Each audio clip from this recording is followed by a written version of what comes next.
नमस्कार संस्कृत मित्रों, आज नया टॉपिक आपके लिए लेके आए हैं संस्कृत साहित्य।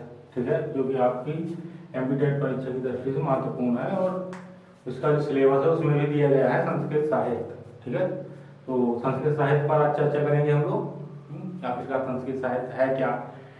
ठीक है, तो संस्कृत साहित्य, सबसे पहले तो संस्कृत की बात कर लेते हैं। संस्कृत साहित्य में तो देखिए, शब्द आपका जो संस्कृत शब्द है उपशम, उपसर्ग, क्रिया धातु और ता प्रत्यय लग के बना हुआ है। ठीक है, संस्कृत भाषा के जो अन्य नाम है, क्रिया क्या है, धातु। ठीक है, ध्यान दीजिएगा, क्रिया आपकी ये धातु है। ठीक है, अन्य नाम जो है इसका प्राचीन भाषा। प्राचीन भाषा क्यों है? प्राचीन भाषा इसलिए है क्योंकि संस्कृत जो है सबसे प्राचीन भाषा है। ठीक है, देववाणी है, जिसे सभी भाषाओं की क्या कहते हैं, जननी भी कहते हैं। ठीक है, और आर्य भाषा भी इसे कहते हैं। आर्यों के द्वारा, जो प्राचीन समय में आर्य समाज हुआ करती थी, आर्यों के द्वारा ये भाषा बोली जाती थी। ठीक है, वैज्ञानिक भाषा भी इसे क्यों कहते हैं? क्योंकि इसमें ब्रह्मांड और काफी सारी चीजों की चर्चा की गई है ना, तो वैज्ञानिक दृष्टि से भी ये भाषा माननीय है। ठीक है, गीर्वाणवाणी और देववाणी दोनों कहते हैं इसे। ठीक है, सभी भाषाओं की जननी कौन सी है?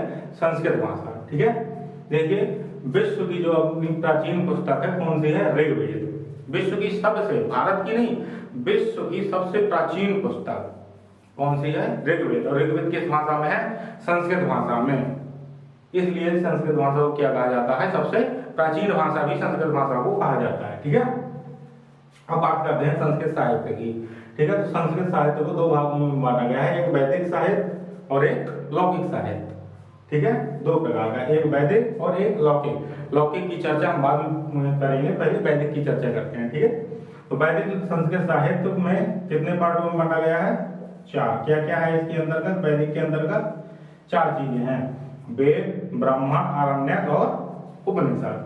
ठीक, अब देखते हैं कि वेद, ब्राह्मण, आरण्यक और उपनिषद जो है, तो इनमें से कौन सा तत्व किस चीज से लिया गया? कभी कभी पूछ लेता है कि कौन सा तत्व है जो किस वेद से लिया गया है। ठीक है, तो देखिए नाटक का कौन सा तत्व, जो आपके नाटक, एकांकी, जो कुछ भी है, तो कौन से तत्व किस वेद से लिए गए हैं। ठीक है, तो देखिए नाटक का कौन सा तत्व किस वेद से लिया गया है? तो ऋग्वेद से आपका जो है पाठ्य संवाद और कथोपकथन। क्या? पाठ्य संवाद और कथोपकथन। यजुर्वेद से आपका लिया गया है अभिनय। सामवेद से स्वर, गान और संगीत। सामवेद को ऐसे ही संगीत का वेद कहते हैं। ठीक है, और अथर्ववेद से आपका लिया गया है रस नामक तत्व, कृषि जिसे भेषज भी कहते हैं, और जादू टोना। ठीक है, जादू टोना महत्वपूर्ण है, जादू टोना ज्यादा पूछता है, तो जादू टोना महत्वपूर्ण है। अथर्ववेद से क्या लिया गया है? जादू टोना। ठीक है, अब बात करते हैं किससे?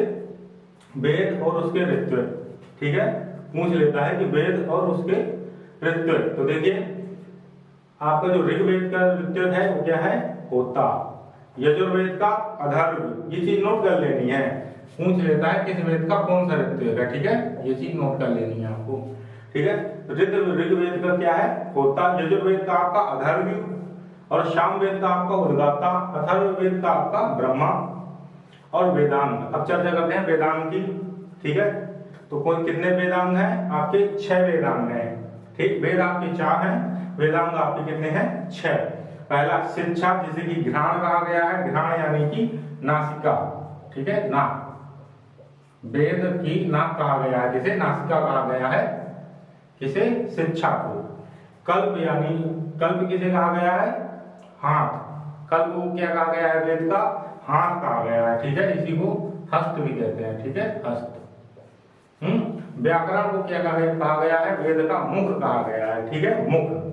व्याकरण के बिना तो कुछ भी नहीं है, चाहे कोई भी भाषा हो, हिंदी हो, संस्कृत हो, अंग्रेजी हो, उर्दू हो, फारसी हो, हर चीज का अपना अलग अलग व्याकरण है। ठीक है, तो व्याकरण को क्या कहा गया है? वेद का मुख कहा गया है। वेदांग मतलब वेदों के अंग। ठीक है, निरुक्त को कहा गया है श्रोत्र, यानी कि कान। ठीक है, कान। श्रोत्र को क्या कहा गया है? वेदों के कान कहा गया है। निरुक्त वो स्रोत को नहीं, निरुक्त। निरुक्त जो है, निरुक्त को कहा गया है क्या? स्रोत, यानी कि कान कहा गया है वेदों का। अब आता है छंद। छंद को क्या कहा गया है? पाद कहा गया है, यानी कि पैर। ठीक है, वेदों के पैर कहा गया है किसको? छंद को। और ज्योतिष को कहा गया है नयन, ठीक है, नयन, नयन यानी कि सॉरी, नयन यानी कि क्या आपका आंख। भाई कई लोग हैं जो जाते हैं निर्माण है ज्योतिष के पास जाते हैं, गुरुजी बताओ हम अवयव कब हुई है, तो गुरुजी बता दे बेटा तुम्हारे ऊपर ना का चल रहा हूँ, राहु केतु की दशा चल रही, तुम्हारा व्याह तो अगली पूर्णमासी की 2021 में, 2022 में, 2024 में, 2025 में हो जाएगा, ठीक है। तो किससे देख के बताते हैं वो, ज्योतिष से, और लड़का का वो खुश हो जा तो चले आप, है ना, ये होता है। तो ज्योतिष को क्या कहा गया है, नयन, भविष्यवक्ता। भविष्य किससे देखते हैं, ज्योतिष से देखते हैं। कोई कहता है मेरे दिन खराब चल रहे हैं, कमाई नहीं हो रही है, कोई आता है मेरी शादी नहीं हो रही है, मेरी शादी कब तक होगी, है ना, तो ये चीज इंपॉर्टेंट है, ठीक है। तो किससे वो देख के बताते हैं ये सब चीजें, ज्योतिष से। तो ज्योतिष को क्या कहा गया है, नयन यानी कि आंख, ठीक है, वेदों की आंख किसे कहा गया है, ये नयन किसे कहा गया है, ज्योतिष को, ठीक। अब थोड़ा सा बात कर लेते हैं यहाँ पर, छंद का नाम आए और आचार्य पिंगल का नाम ना आए, ऐसा तो हो ही नहीं सकता, ठीक है। तो छंद के प्रणेता आपके कौन है, आचार्य पिंगल। निरुक्त के प्रणेता आपके कौन है, यास्क, 800 ईस्वी पूर्व, ठीक है। और आपकी ज्योतिष जो है, ज्योतिष के प्रणेता आपके कौन है, आचार्य लगन। ये चीज इंपॉर्टेंट है, ठीक, ये चीज आप लिख लीजिए, ये चीज लिख लीजिए, ये चीज इंपॉर्टेंट है, ठीक। ये आपका हो गया कौन सा, संस्कृत साहित्य, ठीक है। परीक्षा की दृष्टि से यही महत्वपूर्ण है, बाकी तो ऐसा है कि काफी सारी चीजें हैं पढ़ाने के लिए, है ना, काफी विस्तृत वर्णन भी है, लेकिन विस्तृत वर्णन नहीं करेंगे, है ना, जितना की परीक्षा की दृष्टि से महत्वपूर्ण है उतना कर दिया गया। अब अगली वीडियो में क्या देखेंगे, लौकिक साहित्य, ठीक। रामायण काल के पहले का जो साहित्य है वो आपका क्या है, वैदिक साहित्य, और रामायण काल से आपका शुरू होता है वो होता है आपका लौकिक साहित्य, ठीक।